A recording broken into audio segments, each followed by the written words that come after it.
سلیمان بن مغیرہ نے کہا ہمیں حمید بن ہلال نے ابو رافع سے حدیث بیان کی، انہوں نے حضرت ابو ہریرہ رضی اللہ تعالیٰ عنہ سے روایت کی، کہا جریج نوکیلی چھت والی چھوٹی سی عبادت گاہ میں عبادت کر رہا تھا کہ اس کی ماں آئی۔ حمید نے کہا ابو رافع نے ہمیں ابو ہریرہ رضی اللہ تعالیٰ عنہ کی طرح واضح کر کے دکھایا جس طرح رسول اللہ صلی اللہ علیہ وسلم نے ان کے سامنے واضح کیا تھا کہ جب اس کی ماں نے اسے بلایا تو اس نے کس طرح اپنا ہاتھ اپنے ابروؤں پر رکھا تھا اور پھر اسے بلانے کے لیے اپنا سر اوپر کی طرف کیا تھا تو آواز دی جریج میں تیری ماں ہوں، میرے ساتھ بات کر۔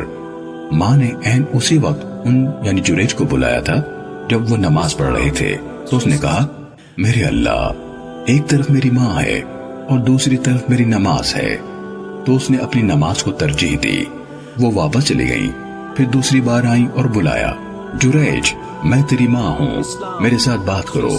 اس نے کہا اے اللہ، میری ماں اور میری نماز ہے۔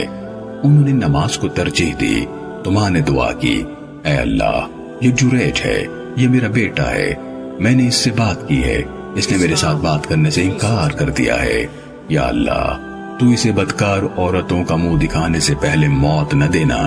آپ صلی اللہ علیہ وآلہ وسلم نے فرمایا اگر وہ اس کو یہ بد دعا دیتی کہ وہ فتنے میں مبتلا ہو جائے تو وہ ہو جاتا۔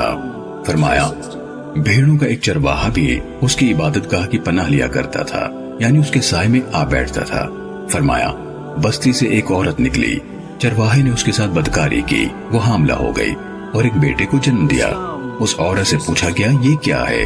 اس نے کہا یہ اس عبادت گاہ والے شخص سے ہوا ہے۔ کہا تو وہ بستی والے لوگ اپنے پھاوڑے اور کدال لے کر آ گئے۔ انہوں نے جریج کو بلایا، انہوں نے اسی وقت ان کو بلایا تھا جب وہ نماز پڑھ رہے تھے، اس لیے انہوں نے ان لوگوں سے یہ بات نہ کی۔ لوگوں نے ان کی عبادت گاہ گرانی شروع کر دی۔ جب انہوں نے یہ دیکھا تو اتر کر ان کی طرف آئے۔ لوگوں نے ان سے کہا اس عورت سے پوچھو کیا معاملہ ہے؟ فرمایا تو وہ مسکرائے، بچے کے سر پر ہاتھ پھیرا، پھر پوچھا تمہارا باپ کون ہے؟ اس نے کہا میرا باپ بھیڑوں کا چرواہا ہے۔ جب انہوں نے اس شیرخوار سے یہ سنا تو کہنے لگے ہم نے آپ کی عبادت گاہ کا جو حصہ گرایا ہے اسے سونے اور چاندی سے دوبارہ بنا دیتے ہیں۔